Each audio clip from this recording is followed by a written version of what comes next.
अस्सलाम वालेकुम।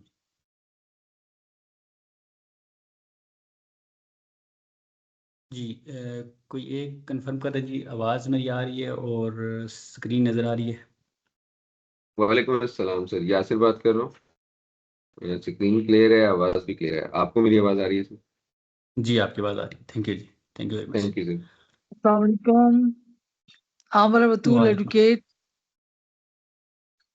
वालेकुम सलाम। ठीक हो गया जी। बाकी शाहिद साहब, शेख अनवार साहब, आकिब साहब। जी आवाज़ आ रही है और स्क्रीन भी आ रही है। Thank you Sheikh okay Anwarul Akbar. Sir. अच्छा जी, स्टार्ट करते हैं जी। बिस्मिल्लाह रहमान रहीम। हमारी जो आज की क्लास है इसमें हम बेसिकली जो डिस्कस कर रहे होंगे वो सेल्स टैक्स की बेसिक्स डिस्कस कर रहे होंगे। लेकिन आज की क्लास में हम लॉ से हट के इसको थोड़ा एज ए लेमैन कैसे हम इसको अंडरस्टैंड करते हैं, हम उसी तरह से इसकी अंडरस्टैंडिंग बिल्ड करेंगे, बिल्कुल बेसिक एज ए लेमैन जैसे होता है। इसमें हम टेक्निकल टर्म्स को डिफाइन नहीं करेंगे। हम कुछ टर्म्स जो यूज़ होंगी हम एज ए लेमैन उसका मतलब होता है वही मतलब लेंगे और इस पे अपनी एक बेसिक लॉजिक बिल्ड करेंगे। वो वंस बिल्ड होगी फिर हम आने वाली क्लासेस में उन्हीं टर्म्स को टेक्निकली भी जो है वो डिस्कस कर रहे होंगे।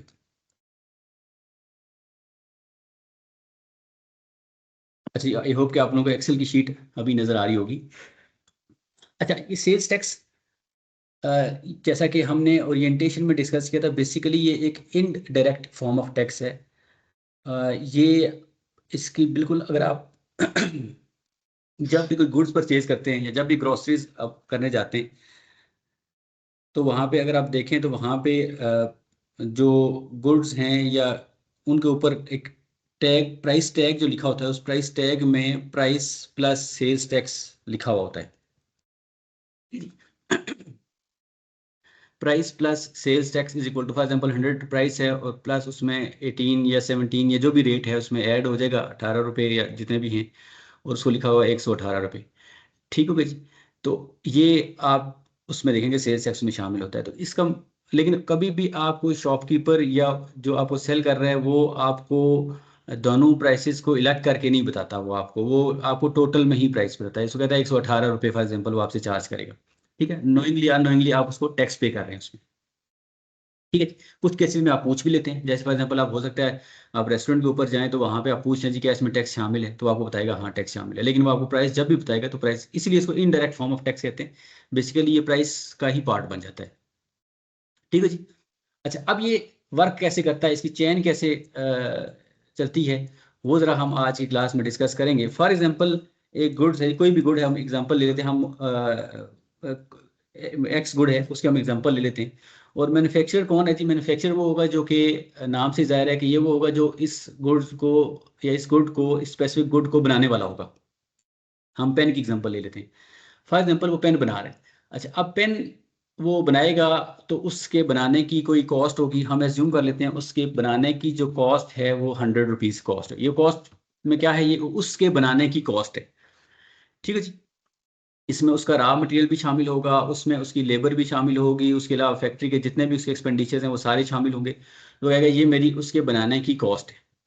अच्छा, अब जाहिर है उसने कॉस्ट किया है तो इसमें अपना वो कोई प्रॉफिट मार्जिन भी ऐड करेगा। ऐसा तो नहीं कि इसी के ऊपर ही वो सेल करेगा। वैसे तो उसके ऊपर as per as law concern है, प्राइसिंग जो है वो अपने हिसाब से कर सकता है। फॉर एग्जांपल 100 की बना के 80 की भी बेच सकता है और 100 के बना के 110 की भी बेच सकता है। बट हम लॉजिकली देखें तो वो इसमें अपना कोई ना कोई प्रॉफिट मार्जिन ऐड करेगा। तो हम उसका प्रॉफिट मार्जिन कोई भी एक अमाउंट है एज्यूम कर लेते हैं कि वो जो हम कॉस्ट चले एज्यूम कर लेते हैं 80 है और हम उसके ऊपर प्रॉफिट उसका एज्यूम कर लेते हैं कि वो 20 रुपीज़ उसका प्रॉफिट है आसानी के लिए।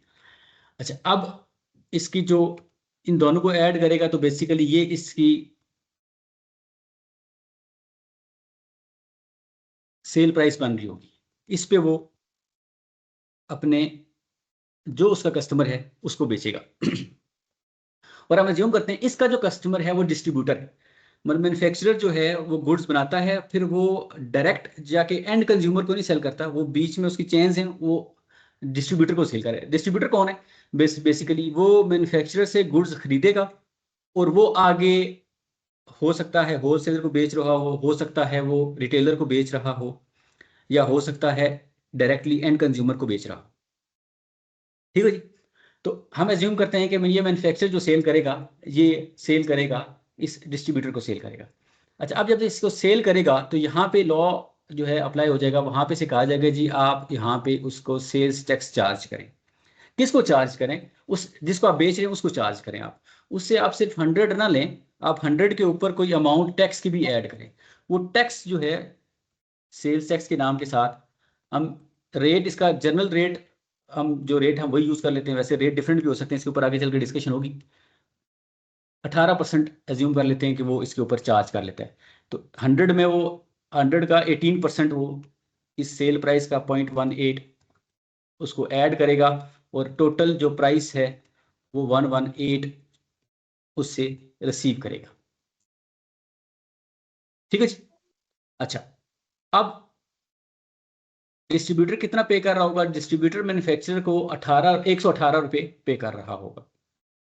अच्छा, डिस्ट्रीब्यूटर जो मैन्युफैक्चरर को 118 रुपये पे कर रहा है और जो मैन्युफैक्चरर उसे 118 रुपये रिसीव कर रहा है, मैन्युफैक्चरर को पता है कि ये जो मैं इसमें ऐसे 118 रिसीव कर रहा हूँ, ये 18 रुपये बेसिकली मैं मेरी इनकम नहीं है, ये मैं on the behalf of the FBR एक टैक्स की अमाउंट रिसीव कर रहा हूँ। वो क्या करेगा?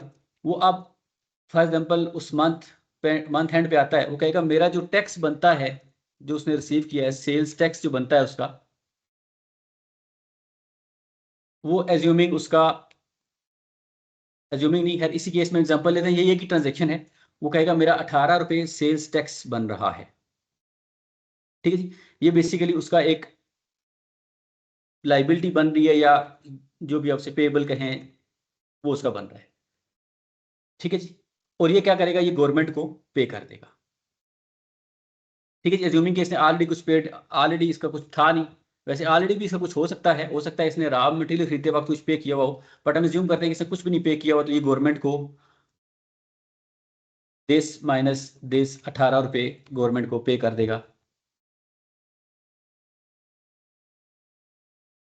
ठीक है जी। अब गवर्नमेंट के पास 18 रुपये इसके चलेगी जी। अगर उसने रॉ मटेरियल लेते वक्त कोई पेमेंट किया हो तो दिस टाइम फिर क्या होगा? जी बिल्कुल, अगर उसने रॉ मटेरियल खरीदते वक्त कुछ टैक्स पे किया हुआ, जैसे बात एज्यूम कर लेते हैं उसने ये जो इसको बनाने के लिए जो खरीदे थे उसको, वो उसने कुछ एक्स अमाउंट पे खरीदे थे, उसके ऊपर कोई 8-9 रुपये टैक्स भी बना था, तो वो यहाँ पे माइनस कर लेगा, उसको -9 कर लेगा उसको। ठीक है, और 9 रुपये वो पे करेगा। रोड के ऊपर जाके देखो, अगर है तो उसका जरूर। ठीक है जी, आगे चलें। यस, ये आगे ये क्लियर हो जाएगा, आगे डिस्ट्रीब्यूटर होलसेल केस में ये क्लियर हो जाएगा, ऑलरेडी पेड वाले ये कॉन्सेप्ट है फर्दर क्लियर हो जाएगा। अच्छा, हम एज्यूम करते हैं कि उसने कुछ ऑलरेडी पे नहीं किया था, ये गवर्नमेंट को 18 रुपये पे कर देगा। अच्छा, अब आए जरा इसके केस में, डिस्ट्रीब्यूटर के केस में अगर आप देखें तो कॉस्ट कितनी है उसकी, कॉस्ट कोई बता सकते हैं जी उसकी कॉस्ट कितनी है, या उसको कितने का खरीद पड़ा है? 118 के चलें, हम इसकी कॉस्ट उसको पड़ा कोई 100 कहेगा रुपए का ही है, बट जो 18 रुपीज है ना उसकी एडजस्टमेंट हो जाएगी फर्दर उसमें। ठीक हो गया चलें। हम जो कुछ लोग कह रहे हैं 100 रुपये कॉस्ट है, कुछ लोग कह रहे हैं 118 रुपये कॉस्ट है, ये दोनों ठीक है। इसमें एक वैसे अगर आप टेक्निकली बात करेंगे अकाउंटिंग की टर्म्स में, तो अभी जो भाई कह रहे थे कि 100 रुपये उसकी कॉस्ट है और 18 रुपये उसका टैक्स एडजस्ट हो जाएगा, तो इसलिए उसकी कॉस्ट 100 रुपये है। तो जो भी आप इसमें कह लें 100 है या 118 है, जो भी कॉस्ट है इसकी, हम यहाँ पे फॉर एग्जाम्पल चलें, हम इसकी यहाँ पे एज्यूम, एक सेकेंड,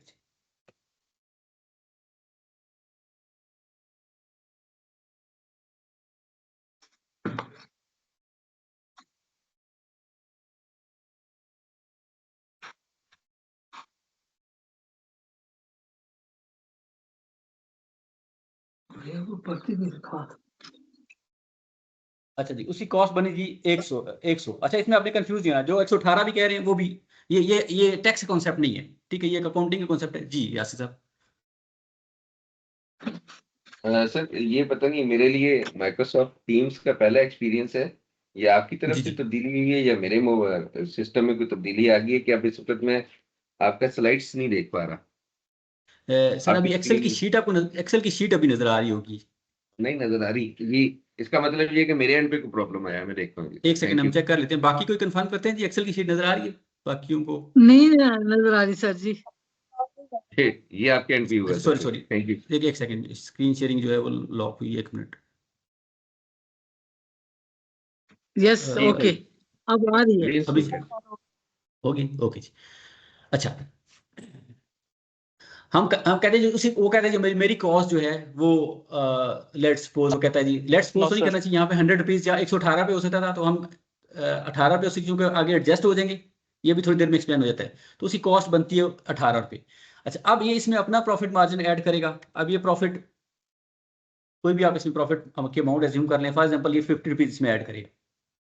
अच्छा, अब इसके लिए जो सेलिंग प्राइस बनेगी वो कितनी बनेगी जी, इन दोनों को ऐड करेंगे तो आप कहेंगे 150 का सेल करेगा।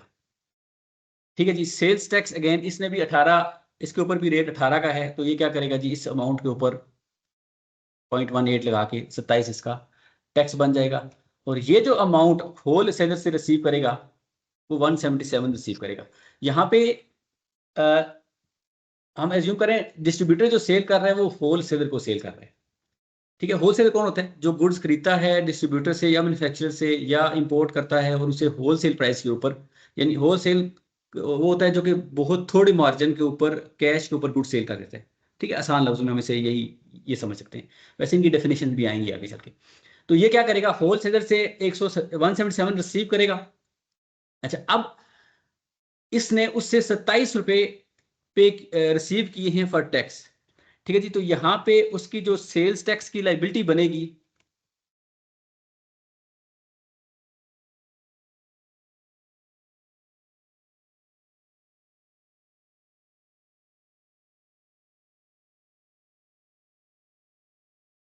वो 27 बनेगी।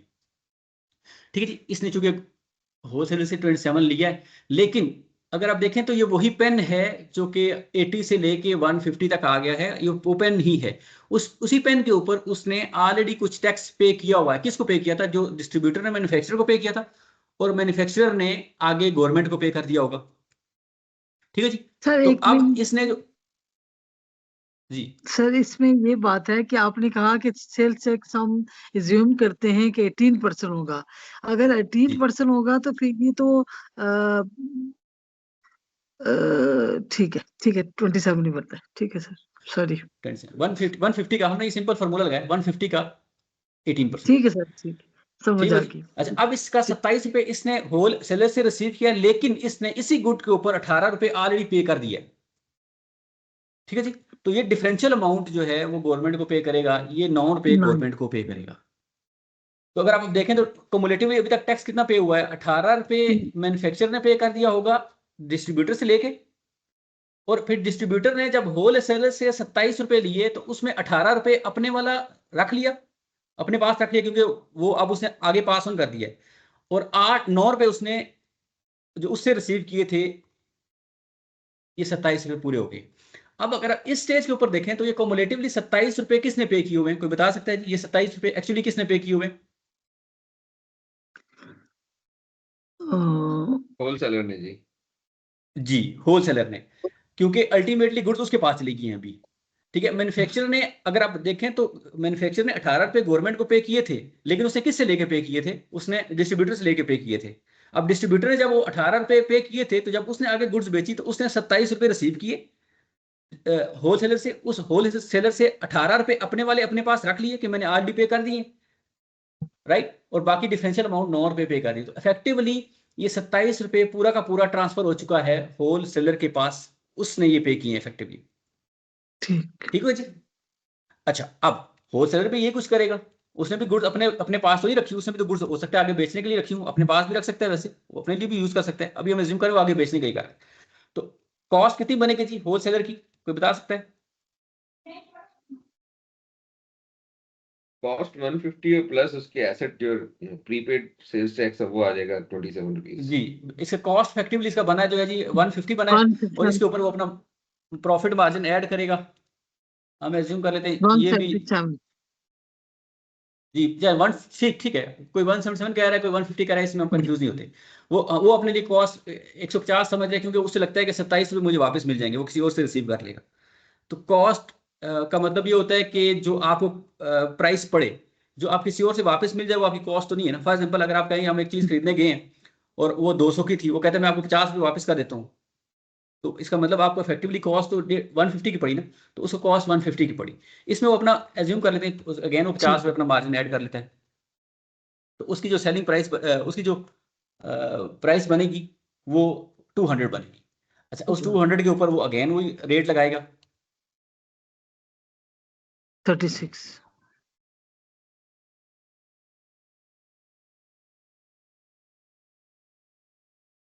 ठीक है जी, 36।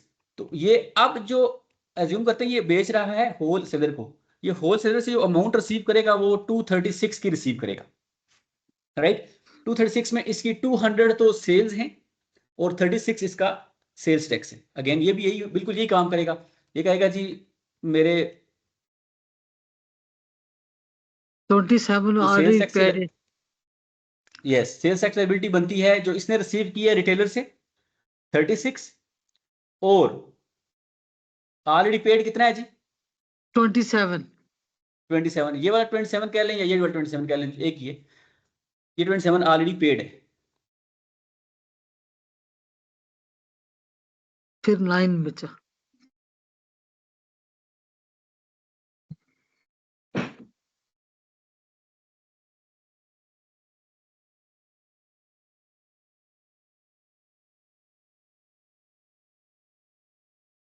ठीक है जी, तो ये 9 जो है पे कर देगा। फिर अब इफेक्टिवली देखें तो कितना टैक्स हो चुका है जी, 27 जो है यहाँ तक पे हो चुका था, इसमें 9 और अभी गवर्नमेंट को पे हुआ है। ठीक है जी, 36 रुपीज, और कोमुलेटिवली अभी तक जो टैक्स बना था वो 36 ही बना था। अब ये 36 अभी किसने, कौन पे कर रहा है, ये एक्चुअली रिटेलर ने पे किया हुआ है। एज्यूम करते हैं कि होलसेलर ने बेचा था रिटेलर को, तो ये रिटेलर ने पे किया हुआ है। ये किसने पे किया होता है, यहाँ तक अगर गुड्स रुक जाती तो ये सारा का सारा इम्पैक्ट होलसेलर तक गया होता। अब होलसेलर ने भी ये इम्पैक्ट आगे पास ऑन कर दिया है, उसने भी ये इम्पैक्ट पास ऑन कर दिया है रिटेलर को, उससे उसने 36 रिसीव किए, 27 जो ऑलरेडी पे किए हुए थे वो अपने रख लिए, और डिफरेंशियल अमाउंट जो है उसे 9 रुपये पे कर दिया। अब आ गई गुड्स रिटेलर के पास, अब रिटेलर ने भी इसको गुड्स बेचनी है। रिटेलर बेसिकली शॉपकीपर है, जो बेसिकली एंड कंज्यूमर, और जो एंड कंज्यूमर जहाँ से खरीद रहा होता है, बेसिकली वो कैसे दुकानदार है वो खरीद रहा है। अच्छा, अब इसकी ये भी अपनी देखेगा मेरी कॉस्ट कितनी बनी, ये कॉस्ट जी एज्यूमिंग इसकी कॉस्ट हम यहाँ पे 200 कॉस्ट बनी इसकी, और ये अपना प्रॉफिट फॉर एग्जाम्पल अपना 20 रुपये प्रॉफिट या 30 रुपये प्रॉफिट अपना ऐड करता है, और ये कहेगा जी मेरी प्राइस बन रही है 220, राइट। और यहाँ पे वो कहेगा जी सेल्स टैक्स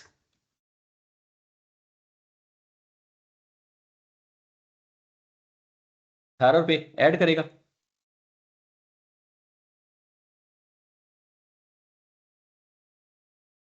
ठीक है जी, और 40 रुपीज वो उसका टैक्स बन जाएगा, 260 वो रिसीव करेगा। ये बेसिकली किससे रिसीव कर रहा होगा, ये अल्टीमेटली ये कंज्यूमर से रिसीव कर रहा होगा, जो एंड कंज्यूमर होगा, जो गुड्स को यूज कर रहा होगा। ठीक है जी, अब ये 260 उससे रिसीव करेगा और कहेगा जी सेल्स टैक्स लाइबिलिटी मेरी बनती है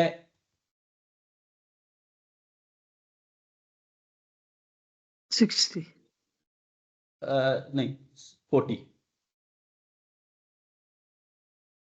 रुपीज बनी इसकी। ठीक है जी, और ये ऑलरेडी पे कितना कर चुका है 36 ये 36 ऑलरेडी पे कर चुका है। ये डिफरेंशियल अमाउंट जो है ये 4 रुपीज पे कर देगा, तो इफेक्टिवली अब गवर्नमेंट को कितने पे हो चुके हैं 36 प्लस 40 रुपीज पे कर चुके हैं। अब कंज्यूमर क्या करेगा जी, कंज्यूमर ने गुड्स कितने की खरीदी। अब गुड्स ये जब कॉस्ट की बात करेगा ना, इसके लिए सिंपल, अगर जैसे हम खुद भी खरीदते हैं, अब सोचा हो आपने, हम जब कोई चीज खरीद के लाते हैं तो हम कभी भी नहीं उसमें तोड़ के कहते हैं कि इतना इसमें से सेल्स टैक्स, हम सिंपल कहते हैं हमारी कॉस्ट कितनी है 260 और खत्म, यहाँ पे स्टॉप हो जाएगा। बिकॉज इस गुड्स को अल्टीमेटली हमने कंज्यूम करना है या कर लिया है, तो इसलिए यहाँ से ऑनवर्ड जो है इसका इम्पैक्ट पास ऑन नहीं होगा। जो इसका कंज्यूमर होगा उस टैक्स का इम्पैक्ट अल्टीमेटली उसके पास पहुंच चुका है। इसीलिए इसको इनडायरेक्ट टैक्स कहते हैं। कि शुरू कहाँ से हुआ था? ये मैन्युफैक्चरर से शुरू हुआ था, कुछ उसने पे किया लेकिन रिसीव किया उसने डिस्ट्रीब्यूटर से। डिस्ट्रीब्यूटर ने कुछ पे किया बट उसने रिसीव होलसेलर से किया, होलसेलर ने कुछ पे किया बट उसने रिसीव रिटेलर से किया, और रिटेलर ने अल्टीमेटली कंज्यूमर से रिसीव कर लिया, और कंज्यूमर ने ही इसका अल्टीमेटली बर्डन बियर करना था। राइट? अब जाके इनकम टैक्स में आप देखते हैं तो वहां पे ऐसा सिनेरियो नहीं होता। इनकम टैक्स में जिसका टैक्स होता है उसी से रिसीव किया जाता है। राइट? डायरेक्टली उसी से रिसीव किया जाता है, तो इसीलिए उसे डायरेक्ट टैक्स बोलते हैं। ये बेसिकली इनडायरेक्ट टैक्स है जो कि अल्टीमेटली बियर तो एंड कंज्यूमर ने करना था, यानी ये 60 रुपए ही इसमें से 40 रुपए इसमें टैक्स बनना था, और ये अल्टीमेटली कंज्यूमर से रिसीव होना था, लेकिन ये चेन में रिकवर किया गया। ठीक है जी, और चेन में रिकवर करके इसको अल्टीमेटली कंज्यूमर तक पहुंचाया गया। क्लियर है जी? यहां तक कोई क्वेश्चन किसी का? गुड सर जी। अगर जो रिटेलर है वो अपने टैक्स की अमाउंट बनाएगा तो उसमें ये वो ऐड कर सकता है ये चीजें कि मैंने इतनी दिया, मेरा ये टैक्स बना। वो तो 40 रुपीज ही टैक्स दे रहा है ना, तो वो 40 रुपीज ही रखेगा अपना रिटेलर जो। ठीक है, अच्छा। मैं थोड़ा क्वेश्चन को रिफ्रेश करता हूँ, मुझे कंफर्म करिए क्वेश्चन मैंने आपका सही समझा। बेसिकली आप कह रहे हैं कि ये दुकानदार है, और दुकानदार जब हमसे पैसे लेता है तो वो तो 40 रुपये हमसे ले लेता है, तो आप वो तो हो सकता है रिटर्न फाइल ना करता, उसको ना इस चीज़ का पता हो, तो उसने तो 40 रुपये हमसे लिया हुआ है, तो एक्चुअली तो ये हो सकता है ये 36 रुपये गवर्नमेंट को पे, वो 4 बच गया हो। इस तरह का सिनेरियो आप कह रहे हैं? जी जी नहीं, मैंने जब फॉर एग्जांपल मैं खुद रिटर्न फाइल करते हैं, हम रिटर्न ठीक है, में ये चीजें लिख सकते हैं अपने ये वो जो एंड रिटेलर है वो अपने रिटर्न में ये चीजें शो कर सकता है कि मैंने जी जी जी, ये बिल्कुल करेगा, बिल्कुल चीज ऐसे ही करेगा। खरीदी। ये जो हम लिख ठीक रहे हैं ना, ये सारा कर रहे हैं, ये समझे रिटर्न है, इसके बस रिटर्न के अंदर नाम जाके चेंज हो जाएंगे, वहां पे नाम चेंज होगी, रिटर्न नहीं फाइल हो रही है ये वाली जो है आपकी। आप कह रहे हैं, मैन्युफैक्चर कह रहा है मेरा 18 रुपये टैक्स बना, ऑलरेडी मेरा कुछ नहीं पे हुआ, मैं 18 रुपये गवर्नमेंट को पे कर रहा हूँ, ये उसकी रिटर्न फाइल होगी। अब ये रिटर्न जब फाइल ठीक कर है देगा तो वो 18 रुपये गवर्नमेंट के पास पहुंच चुके हैं, और वो किसके नाम से पहुंचे होंगे? डिस्ट्रीब्यूटर के नाम से पहुंचे होंगे कि डिस्ट्रीब्यूटर ने इतना पे किया है।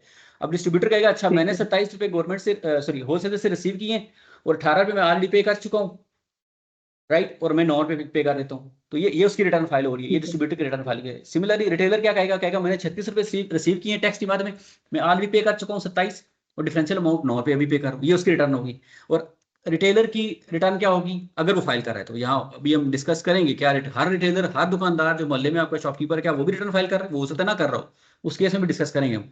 तो वो अगर फॉर एग्जाम्पल हम एज्यूम करें वो फाइल कर रहा है, तो उसका वो कहेगा मेरा जो है कंज्यूमर से रिसीव किए 40 रुपये, ऑलरेडी मैंने पे कर दिए 36, और जो डिफरेंशियल अमाउंट है 4 पे वो मैं गवर्नमेंट को पे करूँ, थी उस रिटेलर की नहीं रिटर्न सर, आ जाएगी। और सर मैं ये कह रही हूँ कि जो एक तो शॉपकीपर है, शॉपकीपर नहीं, जी जो कस्टमर है, जो जी कस्टमर उसको सेल्स टैक्स पे करता है अपनी शॉपकीपर को, जी, वो जब अपनी रिटर्न फाइल करेगा तो वो भी श्योर कर सकता है ये चीज। नहीं नहीं नहीं नहीं, देखिए जिस कंज्यूमर जो एंड कंज्यूमर है ना, ये जी अब इस 40 रुपए को क्लेम नहीं कर सकता। देखें, जिस बंदे ने गुड्स को खुद कंज्यूम कर लिया, इस्तेमाल कर लिया, जी ठीक है वहां पे ये टैक्स रुक जाता है, वहां पे ये क्लेम करने वाला टैक्स रुक जाता है। मैं जस्ट एग्जांपल लेता हूं, एज्यूम करें कि उस होलसेलर ने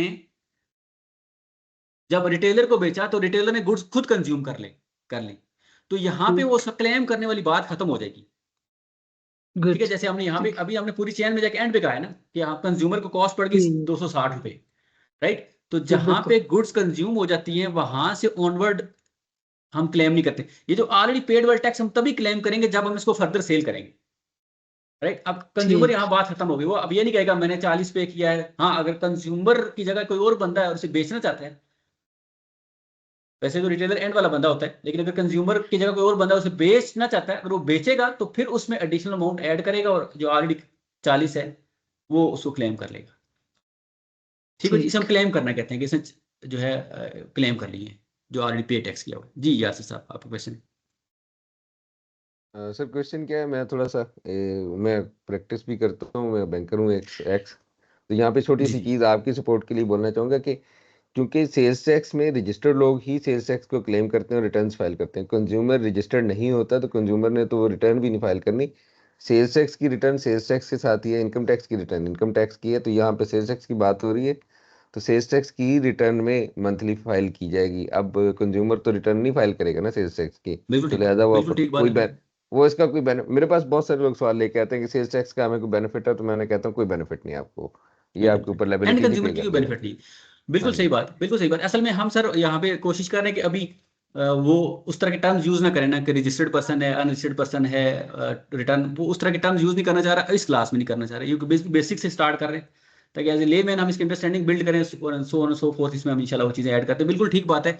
एक और वैसे भी ये लॉजिकली भी आप, इसलिए आपने बात छेड़ी, मैं इसमें फर्दर ऐड करता हूँ। ये वैसे कंज्यूमर को एक तो रिटर्न फाइल करने की या रजिस्टर्ड होने की जरूरत भी क्यों नहीं है एंड कंज्यूमर को, और दूसरा ये कि ये प्रैक्टिकली पॉसिबल भी नहीं है कि इतने कंज्यूमर्स को आप रजिस्टर्ड कर लें। ठीक है, इवन अभी तो हम यहाँ पे स्ट्रगल कर रहे हैं, हम रिटेलर और होलसेलर के ऊपर स्ट्रगल कर रहे हैं, राइट। तो इस कंज्यूमर को तो है रजिस्टर्ड करने का कोई बेनिफिट भी नहीं है। ठीक है, तो इसलिए ये गुड्स एंड पे कंज्यूमर चुका होगा, और ये यहाँ पे इसका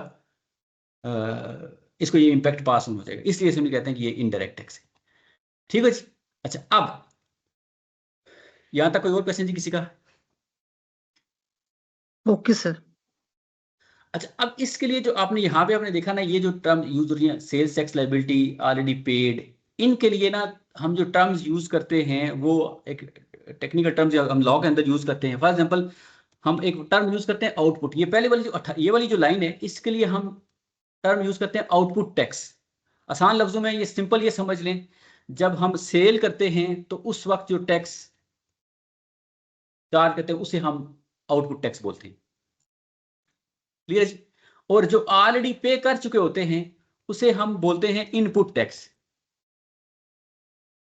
ये आसान लफ्जों में ये समझ लें कि अगर आपने कोई परचेजेस की हैं तो परचेजेस के ऊपर होगा। अगर आप फॉर एग्जाम्पल यहाँ पे देखें तो यहाँ पे डिस्ट्रीब्यूटर ने जो 18 रुपये पे किया था, किस पे पे किया था? इसने जब गुड्स परचेज की थी मैन्युफैक्चरर से, तो उस वक्त उसने 18 रुपये पे किया था। ठीक है जी, तो इसे हम कहते हैं इनपुट टैक्स।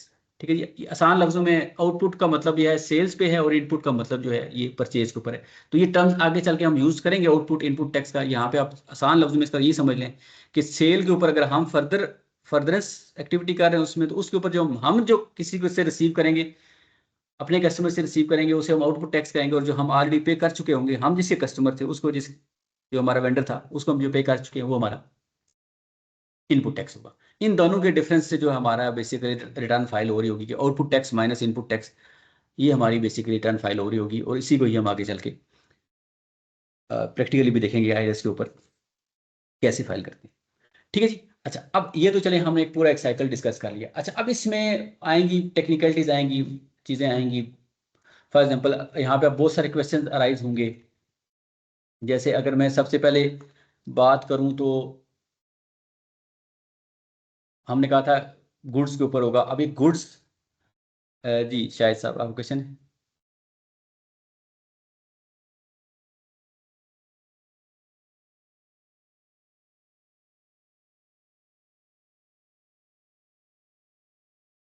जी शायद साहब आप क्वेश्चन करें, आप माइक अपना अनम्यूट कर लें।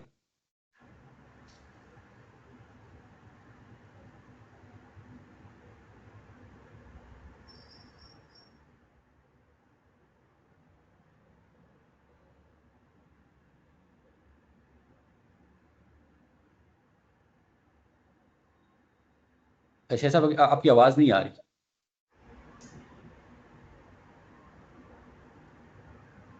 अगर आपको क्वेश्चन है तो काइंडली आप हाँ जी सर, वो मेरा थोड़ा सा सेटिंग में इशू था। अब सर अच्छा। सवाल ये है कि अगर एक मसलन जैसे आपने बताया जी कि मैन्युफैक्चरर ने 18 रुपये चार्ज किया, ओके, ये 18 रुपये उसको इनवाइस करेगा जीएसटी की। अगला जो है फिर वो मजीद वो तो 18 रुपये ही चार्ज करेगा ना, नेक्स्ट जो इनवाइस करेगा वो होलसेलर को, होलसेलर भी जब रिटेलर को करेगा 18 रुपये। ये थोड़ा सा मुझे क्लियर करेंगे, 18, 27, 36 और 40 ये कैसे बन रहे हैं? ये थोड़ा सा अच्छा, कंफ्यूजन इस चले चले हम पहले वो डिस्कस कर लेते हैं। अच्छा, बेसिकली मैं थोड़ा सा उससे बाद में डिस्कस करना चाह रहा था, लेकिन चले आप यहाँ पे क्वेश्चन कर लिए। बेसिकली ये जो सेल्स टैक्स है ना, ये बेसिकली इसे हम एक और नाम भी होता है, इसे हम कहते हैं ये वैल्यू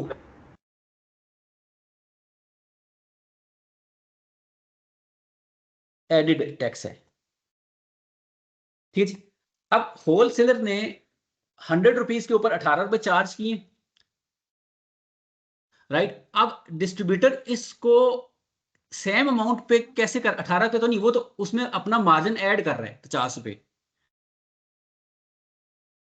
राइट। उसने 150 का बेचा है, तो अगर आप यहाँ पे अब सिंपल 50 का अगर परसेंटेज लें 0.18,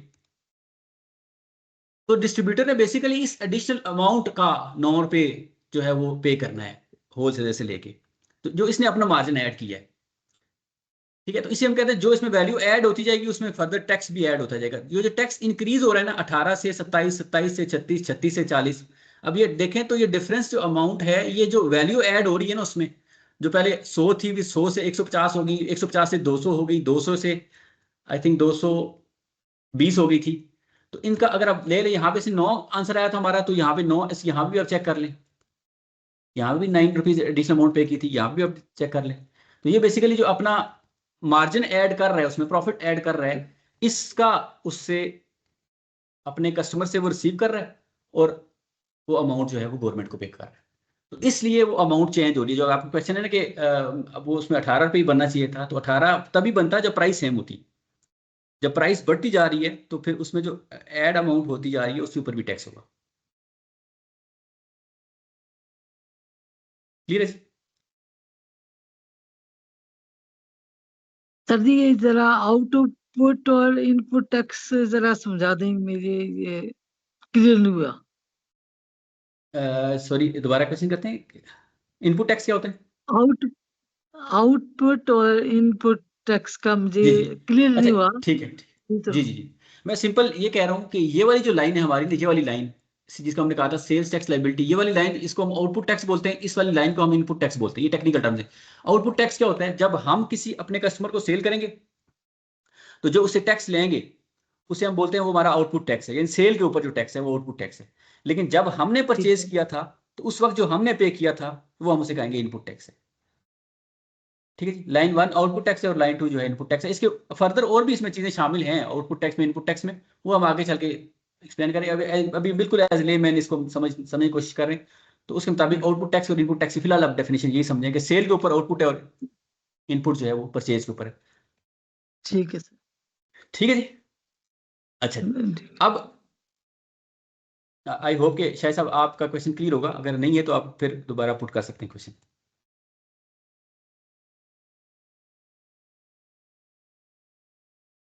अच्छा, गुड्स की सबसे पहले जी, अब यहाँ पे क्वेश्चन अराइज होंगे, इसमें से वो सारे क्वेश्चंस हम हमारी आगे आने वाली क्लासेस में डिस्कस होंगे। सबसे पहले कि गुड्स क्या है।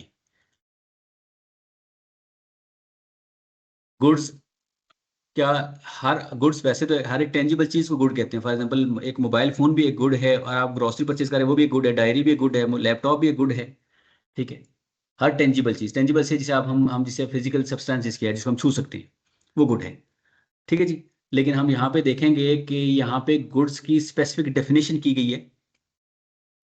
जैसे अगर देखा जाए तो पैसा भी एक गुड्स है, ठीक है, बट हम देखेंगे यहाँ पे उसने गुड्स की डेफिनेशन में से वहाँ उस पैसों को एक्सक्लूड किया हुआ होगा। ठीक है, तो गुड्स की डेफिनेशन यहाँ से कॉन्सेप्ट निकलेगा, गुड्स का मतलब क्या है। अच्छा, अब बेसिकली जो गुड्स में शामिल होगा वो उसके ऊपर, वो इस एम्बिट में आएगा, सेल्स टैक्स के एम्बिट में आएगा। जो गुड्स में शामिल नहीं होगा वो उसमें नहीं आएगा। फॉर एग्जाम्पल वो कहता है जी, वैसे हम टेक्निकल में जाएंगे, वैसे वो कहता है जी जो मूवेबल थिंग है ना उस वो है सिर्फ वो गुड्स हैं, और उसमें से भी उसने एक्सक्लूड कर दिया। वो कहता है मूवेबल आइटम्स जो हैं वो आपकी गुड्स हैं, उसमें भी उसने एक्सक्लूड कर दिया मनी को। और भी कुछ हैं एक्सपीरियंस हम, और भी शेयर्स को उसने एक्सक्लूड कर दिया, स्टॉक्स को एक्सक्लूड कर दिया उसने, एक्शनेबल क्लेम्स को। तो ये इसने कुछ अमाउंट को इसने एक्सक्लूड कर दिया उसने। तो अच्छा, अब जिन अमाउंट्स को उसने गुड्स की डेफिनेशन से निकाल दिया होगा, इसका मतलब यह हुआ कि वो सेल्स टैक्स की एम्बिट से बाहर है। जैसे फॉर एग्जांपल गुड्स की डेफिनेशन में कहता है मूवेबल आइटम्स है, इसका मतलब हुआ जो इमूवेबल आइटम्स हैं जैसे लैंड और बिल्डिंग, वो सेल्स टैक्स की एम्बिट से बाहर है। ठीक है, लैंड और बिल्डिंग की सेल ठीक है, एक है उसके ऊपर आप कंस्ट्रक्शन सर्विसेज दे रहे हैं, वो डिफरेंट है, सर्विसेज के ऊपर होगा। बट अगर आपने देखा हो कभी, आपने जब घर बेचते हैं आप, तो उसमें वहां पे कभी सेल्स टैक्स, हालांकि वो भी आप किसी को बेच रहे हैं आप, ठीक है, वहां पे आपका टैक्स नहीं आ रहा होगा। लैंड सेल करते हैं वहां पे सेल्स टैक्स नहीं आ रहा होगा, वो टैक्सेस आते हैं, इनकम टैक्स, एडवांस टैक्सेस आते हैं, बट ये नहीं आ रहा होगा, बिकॉज वो गुड्स की डेफिनेशन में ही फॉल नहीं करता। ठीक है जी। इस तरह से अगर आप कभी देखें तो बैंक्स जो आपस में आपको कभी बैंक से अगर आप लोन लें और उसके ऊपर आप इंटरेस्ट पे करें, तो कभी भी वो उसको बाइफरकेट नहीं करता कि इसके ऊपर इतना मेरा जो है वो टैक्स बनता है, सेल्स टैक्स इतना बनता है। वो सेल्स टैक्स क्योंकि वो गुड्स की डेफिनेशन से जो है वो उसने इसको एक्सक्लूड किया हुआ है। तो इसलिए यहाँ पे हम ये डिटेल में डिस्कस करेंगे। पहले गुड्स का मतलब क्या है, टैक्स के नजदीक गुड्स का मतलब क्या है, वो इसमें से हम गुड्स पढ़ेंगे। अच्छा, फिर गुड्स में वो आ गई चीजें, यहां से भी आगे सवाल राइज होंगे। ठीक है जी, टैक्सेबल हैं गुड्स। अब टैक्सेबल का वर्ड अगर आपको याद हो, इनकम टैक्स में भी हम डिस्कस करते हैं, टैक्सेबल का मतलब जिस पे टैक्स होगा। ठीक है, तो इसका मतलब ये हुआ कि कुछ ऐसी गुड्स भी हो सकती हैं जो कि टैक्सेबल ना हो, यानी कि वो क्या हो, एग्जेम्प्ट हो। यानी गुड में तो हैं, बट हो सकता है उसमें उनके ऊपर टैक्स ना हो। ठीक है जी, वो भी होंगी टैक्सेबल गुड्स जिनके ऊपर टैक्स होगा। अच्छा, अब जिनके ऊपर टैक्स होगा उनके ऊपर टैक्स का रेट क्या होगा। अभी तो हमने यहाँ पे 18%, या ना, ये 18% जनरल सेल्स टैक्स का रेट है, GST, general sales tax rate. लेकिन हम देखेंगे यहाँ पे कुछ रिड्यूस्ड रेट्स भी आएंगे, कम रेट्स भी आएंगे, ज्यादा भी हो सकते हैं।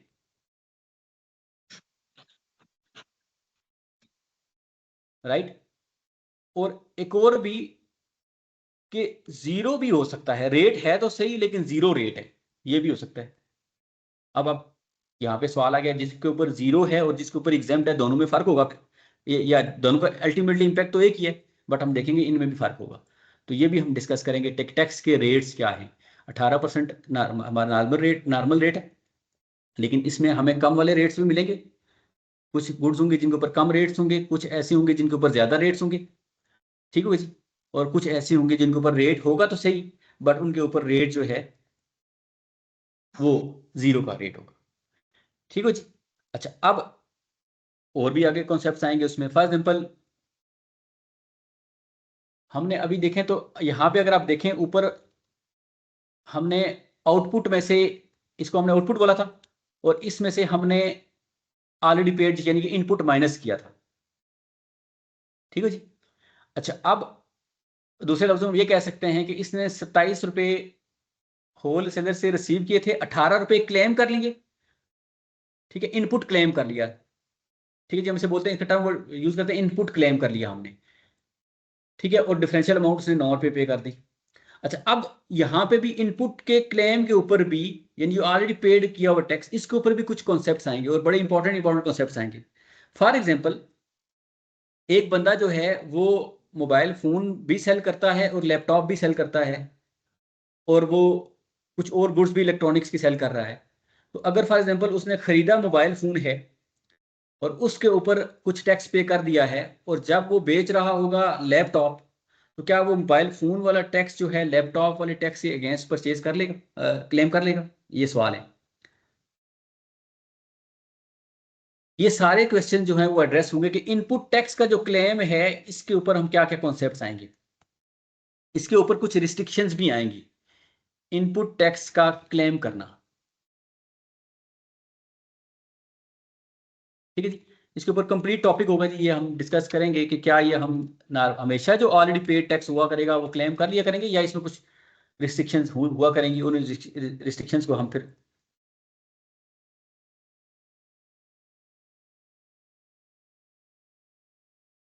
डिस्कस करेंगे।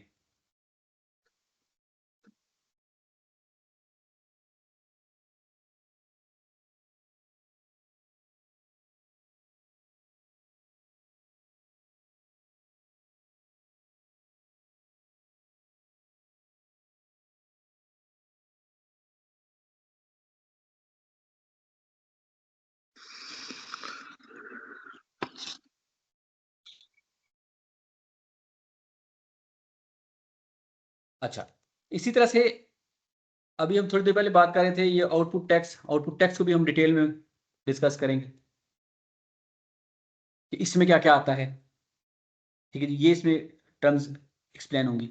अच्छा, अभी हमने गुड्स खरीदी हैं, अभी तो हमने सिर्फ एक गुड्स की एग्जांपल ली थी ना, तो हम तो मल्टीपल गुड्स खरीद रहे होंगे, right. For example multiple pens खरीद रहे होंगे, या मल्टीपल, हमारा फॉर एग्जांपल लैपटॉप का बिजनेस है तो मल्टीपल लैपटॉप्स खरीद रहे होंगे और उन्हें बेच रहे होंगे। अच्छा, उनमें से हो सकता है कि उन गुड्स को कुछ खरीदी हो और कुछ वापस भी कर दें, यानी गुड्स रिटर्न का कॉन्सेप्ट भी आएगा। उनको ट्रीट कैसे करेंगे? फॉर एग्जांपल हमने कुछ गुड्स खरीदी थी, उसके ऊपर टैक्स पे कर दिया था, लेकिन अब हमने वो अगर हम उसे आगे बेचते तो फिर अपना टैक्स रिकवर कर लेते। हमने बेची नहीं, हमने गुड्स वापस कर दी जिससे खरीदी थी, तो अब उसका क्या करें? उस टैक्स का क्या करें? अब उसे हम ज़ाया कर देंगे या उसका कोई एडजस्टमेंट निकलेगी, उसे हम देखेंगे यहाँ पे। उसके अलावा हमारे पास अगर एरर्स आ गए, एरर्स के साथ फॉर एग्जांपल हमने गुड्स तो 100 की थी, लेकिन हमने गलती से इनवाइस 110 की कर दी और उसके ऊपर टैक्स भी ज़्यादा हो गया, यानी कि हमने फॉर एग्जांपल वैल्यू के ऊपर हमने गलती कर दी। सिमिलरली 100 की थी, कम की बेच दी, टैक्स कम कर लिया, चार्ज कर लिया। इसको कैसे ठीक करेंगे? क्या ठीक कर सकते हैं या नहीं कर सकते? इसमें क्या मसले मसाइल होंगे, वो इंशाल्लाह हम इसमें डिस्कस करेंगे। ठीक है जी। फिर इसी में अभी थोड़ी देर पहले यासिर साहब एक टर्म यूज कर रहे थे रजिस्टर्ड पर्सन की, कि सेल्स टैक्स में रजिस्टर्ड पर्सन का मतलब क्या है और ये किस किस के लिए जरूरी है कि वो रजिस्टर्ड हो। फिर जो जिसके लिए जरूरी है उसकी रिक्वायरमेंट्स क्या हैं रजिस्ट्रेशन की, इसको हम प्रैक्टिकली भी देखेंगे, थ्योरेटिकली भी देखेंगे क्या क्या रिक्वायरमेंट्स हैं। नहीं रजिस्टर्ड होता, फॉर एग्जाम्पल एक बंदा रजिस्टर्ड होना चाहिए बट नहीं होता, तो उसके कॉन्सिक्वेंसेस क्या होंगे?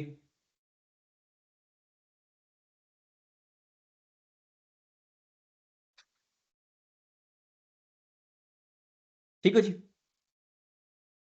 रजिस्टर्ड हो जाएगा तो फिर कौन कौन सी उसे सेल्स टैक्स की कंप्लायंसेस करनी पड़ेंगी?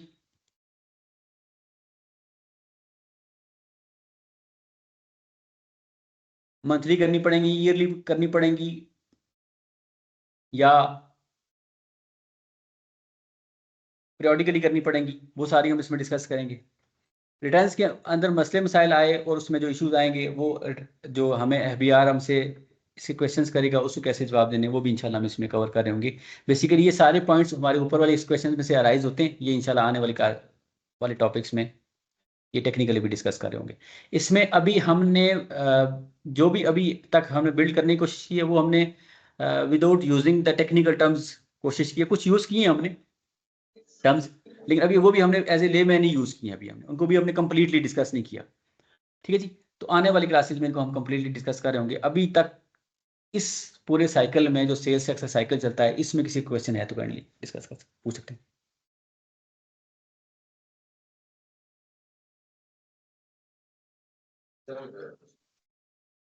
Sir I have a question. जी दानिश। सर जिस कुछ चीजें ऐसी होती हैं जिस तरह पेप्सी वगैरह हो गई, इनके ऊपर कंपनी खुद सेल टैक्स लिख के भेजती है रादर देन के होलसेलर डिस्ट्रीब्यूटर इनके ऊपर सेल टैक्स फर्दर पे आउट करते हैं। तो इस पर्टिकुलरली टर्म को क्या कहते हैं जिसपे एट सोर्स ही तमाम जो सेल टैक्स होता है वो चार्ज आइदर हो चुका होता है और पेमेंट रिसीविंग पे होता है? अच्छा, अगर आप ये देखें, हम ये गुड 80 से स्टार्ट हुई थी और ये बिकी थी 200 पे जाके अल्टीमेटली सेल हुई थी। ठीक है जी। 260 अल्टीमेटली हमारा अगर आप मैं आता हूँ सर, आपके क्वेश्चन पे आता हूँ। अल्टीमेटली अगर आप देखें तो इसकी सेल प्राइस कितनी थी? अल्टीमेटली ये गुड बिकी 200 की बिकी और इसके ऊपर टैक्स जो है 0.2 बना, 40 रुपीज टैक्स बना। ठीक है, सॉरी 220 की बिकी थी, उसने प्रॉफिट मार्जिन अपना ऐड किया था और 44 रुपीज टैक्स बना था अल्टीमेटली। अच्छा, अब सॉरी 0.18 होगा यहाँ पे,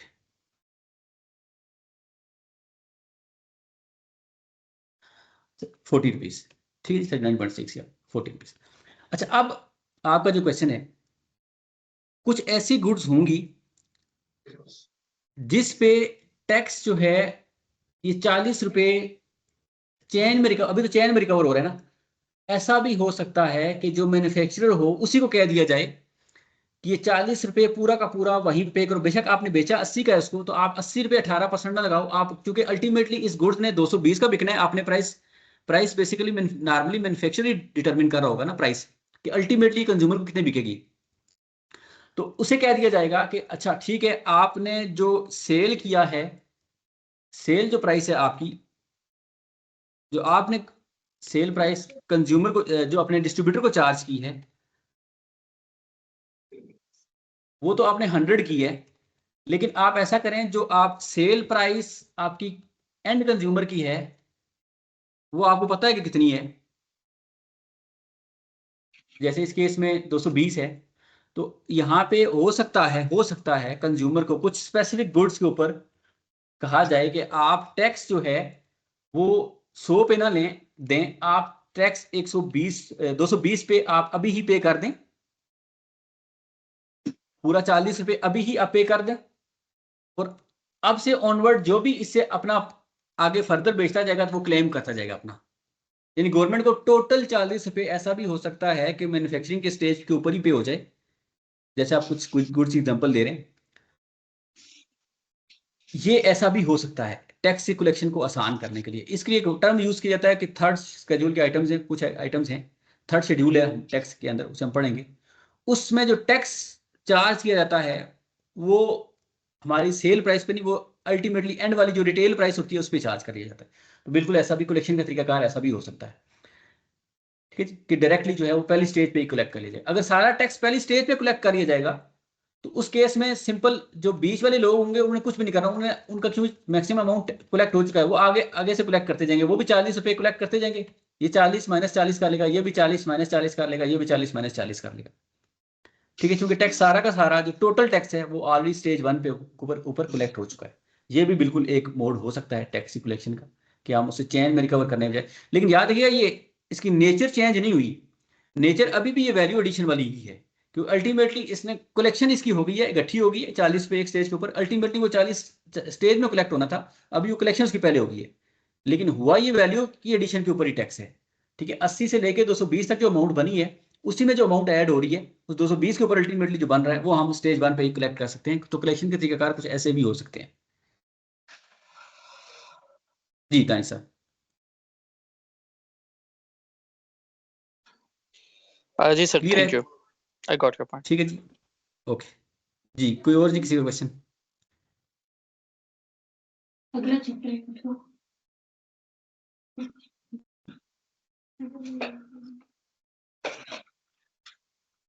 ठीक हो गया अस्सलाम वालेकुम सर। जी जी, वालेकुम सलाम। सर मेरी कोशिश होती है कि मैं नोट्स टेकिंग पे टाइम नहीं ज़ाया करता, तो आपसे एक रिक्वेस्ट है कि जो आपने पॉइंट्स टू डिस्कस है ना, ये इस क्लास के एंड पे ग्रुप में शेयर कर दीजिएगा ताकि हम अपने पास रख सकूं उनको, बाकी लोग भी रखेंगे इसके बाद। ठीक है, ये अगर आप चाहेंगे तो ये आपको शीट पूरी जो है वो शेयर हो जाएगी उसमें। बिल्कुल ठीक है सर, शीट मिल जाए तो काइंड ऑफ ठीक आप है सर। अगर आप उसमें हैं तो उसमें शेयर हो जाएगी, ग्रुप में भी आपके शेयर हो जाएगी। ग्रुप में शेयर कर दीजिएगा सर, थैंक यू। ठीक है जी, और जी किसी को क्वेश्चन? ठीक है जी, आज इसको हम यहीं पे कंक्लूड करते हैं, और इंशाल्लाह नेक्स्ट क्लासेस में इसको हम थोड़ा सा फर्दर आगे लेके चलेंगे। रमज़ान में हमारी कोशिश है कि इसको थोड़ी हल्की पेस भी रखें, जैसे हमने ऑलरेडी डिस्कस किया था। आफ्टर रमज़ान जो है इसकी हम इंशाल्लाह पेस जो है बढ़ा लेंगे। सर ठीक है जी। ये सारी क्लासें ऑनलाइन ही होंगी? इसमें फिजिकल में भी ऑप्शन मौजूद हैं, फिजिकल में भी अगर कोई आना चाहे तो है, लेकिन इसमें हमारी मैक्सिमम जो ऑडियंस होती है वो ऑनलाइन में होती है, तो जैसे आपके लिए कंफर्टेबल है आप। ठीक, आफ्टर सर रमजान हम सर हमारे आप जैसे छोटे शहरों के लिए बड़ी सूटेबल चीज़ें हैं ये। मैं मुल्तान से हूँ, तो मुल्तान में ऐसी अपॉर्चुनिटीज नहीं मिलती, तो ये इट वाज काइंड इनफ कि मुझे ये चीज़ें मिल गई। मुल्तान में नहीं मिलती हमें, कोई इस तरह आके पढ़ा रहा हो हमें। जी जी, असल में सर अब दुनिया, हम इसीलिए अब वो रिमोट वाला कॉन्सेप्ट आ चुका है, तो अब इंफॉर्मेशन की अवेलेबिलिटी के लिए वो फिजिकल वाला कॉन्सेप्ट जो है ना वो बहुत ऑब्सलीट हो चुका है। तो अब इसीलिए अब यहाँ से बैठे हुए लोग जो हैं मतलब हम इंटरनेशनली पढ़ाते हैं और हम यहाँ से बैठ के जो है वो गल्फ कंट्रीज में भी ACCA वालों को पढ़ा रहे होते हैं। तो दुनिया तो अब इवॉल्व हो चुकी है, तो ये हम सब के लिए अपॉर्चुनिटी है इसमें जो है सीखने के लिए। मैं खुद पढ़ाता हूँ अरफा करीम फाउंडेशन के ना रूरल एंटरप्रेन्योरशिप के बैचेस को अकाउंटेंसी पढ़ाता हूँ। तो वो अच्छा अच्छा, मुल्तान माशाल्लाह। से रिमोटली पढ़ा रहा होता हूँ। उसमें एक थोड़ा सा इशू आता है कि उस तरह का इंटरेक्शन बिल्टअप नहीं हो सकता जैसे फिजिकल कनेक्टिविटी क्लास इशू में होती होता है। है। जी जी, वो बिल्कुल थोड़ा बिल्कुल ऐसे ही होते हैं, इशू कनेक्ट रहता है, वो बिल्कुल ऐसे। इशू आता है। जी बिल्कुल। अभी जो खासकर जो ट्रेनर्स हजरात हैं ना या जो टीचर्स हजरात हैं उनको तो फिर भी उनको उनके लिए प्रॉब्लम्स होंगी कि उनको ऐसी जगह पे लोकेट होना पड़ेगा जहाँ पे इंटरनेट पोजीशन बेहतर हो। लेकिन जो ट्रेनीज हैं या जो स्टूडेंट्स हैं उनके लिए आसानी है। अगर इन केस जैसे फॉर एग्जांपल हमारी वाली क्लास, ये वाली जो क्लास है, अगर किसी का कोई इंटरनेट इशू आ भी जाता है तो वो बाद में रिकॉर्डिंग्स ले सकता है। तो वो रिकॉर्डिंग्स जी में अगर बिल्कुल। बफर करके भी आप सुन रहे हैं तो वो फैसिलिटी आपको फिर भी अवेलेबल होगी। लेकिन आप वो ट्रेनर के लिए तो शायद ये पॉसिबल नहीं है कि वो बफर में ही सब पढ़ा रहा हो। तो ये फैसिलिटी भी इंशाल्लाह जो है वो अवेलेबल रहेगी आप लोगों सर ग्रेट। क्लासेस का क्या टाइमिंग क्या है? शहजाद बात करो। को। जी सॉरी। मैं शहजाद बात कर रहा हूँ। क्लास की टाइमिंग्स। जी वैसे ड्यूरिंग रमज़ान तो टाइम यही रहेगा 12 से 1 का, ये सैटरडे संडे को। सैटरडे अभी अभी सिर्फ संडे में है, रमज़ान का संडे है सिर्फ। आफ्टर रमज़ान जो है वो सैटरडे संडे हो जाएगा और क्लासेस का जो टाइम है वो इवनिंग में चला जाएगा। ठीक है। टाइमिंग्स तो चेंज हो जाएंगे ना फिर तो, या टाइमिंग्स यही रहेंगे? अभी सिर्फ हमने रमज़ान की जैसे तो दिन में रखा हुआ है, उसे हम आखिरी टाइम में रखते हैं ताकि जो लोग, क्योंकि वीकेंड्स होते हैं लोगों के काम काज भी होते हैं, तो हम ताकि अपने काम काज करके शाम को सब फ्री होते हैं तो इवनिंग में रखेंगे उसको हम इंशाल्लाह। ठीक है, सर इवनिंग में मुझे थोड़ा सा एक इशू आता है, वो डिस्कस कर लूँ, लेकिन जरूरी नहीं है कि बाकी सबको आ रहा हो कि इवनिंग में तकरीबन 9 बजे के बाद मैं जाके फ्री होता हूँ बच्चों की फिजिकल क्लासेस के लिए ना। मैं फिजिकल फिटनेस की रादर क्लासेस के लिए मैं कीन अच्छा होता हूँ, अच्छा, मैं उसमें खुद इन्वॉल्व होता हूँ उनके लिए जाके। तो ठीक वो है। मैं रिक्वेस्ट कर सकता हूँ, बाकी ये कि बाकी लोगों को डिस्टर्ब तो नहीं कर सकते इस सिलसिले में। चलें उसमें ऐसा भी है कि आप जो अपनी टाइम है ना वो आप जो हमारी कोऑर्डिनेशन टीम है उनसे डिस्कस कर लें। तो जहां तक फैसिलिटेशन हो सकती है इंशाल्लाह वहां तक हम कोशिश करेंगे श्योर कि सर, देख लेंगे सबके लिए थैंक यू आसानी हो जाए उसमें। इंशाल्लाह। ठीक हो गया जी। चलें जी, इंशाल्लाह नेक्स्ट क्लास में संडे को मिलते हैं। Thank you very much. Thank you. अगर आप लोग क्वेश्चन आते हैं तो आप ग्रुप में आप लोग ऐड हैं। फर्दर आपके क्वेश्चन आते हैं, कोई डिस्कशन करना चाह रहे हैं, अच्छा जब तक हम बेसिक के ऊपर है ना आप ब्लंटली क्वेश्चन पूछें जो भी आपके माइंड में आ रहे हैं, सही गलत जैसे भी आ रहे हैं। हमने इसमें बेसिक कॉन्सेप्ट बड़े स्ट्रॉन्ग बने, वो बेसिक अगर हमारे स्ट्रॉन्ग बनेंगे तो हम जब टेक्निकल पढ़ रहे होंगे तो वो हम उसको बड़ी तेजी से हम फ्लो कर रहे होंगे वहाँ पे। ठीक है, तो बेसिकली लॉजिक के ऊपर ही खड़े हैं सारे टेक्सेस। अगर वो लॉजिक हम पकड़ लें तो फिर बाकी हमारे लिए वो जिंदगी आसान हो जाएगी। तो आप लोग क्वेश्चंस जो हैं वो आप जरूर पुट करिएगा, इधर इन क्लास या आउट ऑफ क्लास जो है जो जिस तरह से कंफर्टेबल हो। ठीक है जी, थैंक यू वेरी मच। इंशाल्लाह सर नेक्स्ट वीक मिलते हैं जी। थैंक यू जी। मैं तो सर इतना जानता हूँ कि इतना सीख लूँ कि मुल्तान में मुझसे अच्छा ना जानता हो कोई। नहीं, इंशाल्लाह इंशाल्लाह इंशाल्लाह यही माशाल्लाह। हमारी है कि इंशाल्लाह हम सर। आपको जिस जिस एक्सटेंट तक आप जाना चाहते हैं इंशाल्लाह हमें आप अपने से 2 कदम आगे पाएंगे। अगर आप जितना सीखना चाह रहे हैं हम हमसे क्वेश्चन पुट करें तो हम आपको उससे और आगे लेके जाएंगे इंशाल्लाह। सर जी, इंशाल्लाह थैंक यू सर। ये आज का लेक्चर हमें मिल जाएगा इसके बाद? जी जी, ये लेक्चर आपको मिल जाएगा। बिल्कुल ये लेक्चर आपको ठीक मैडम जो रबेल हैं उनसे आप कांटेक्ट कर लें, वो जी, लेक्चर जो है आपको प्रोवाइड कर देंगे। ठीक सर। बहुत शुक्रिया सर, ठीक है, बहुत अच्छा थैंक लगा, यू जी, बहुत थैंक अच्छी यू। क्लास। जज़ाकल्लाह वेलकम खैर, सर। जज़ाकल्लाह। बहुत शुक्रिया, बहुत थैंक यू वेरी मच।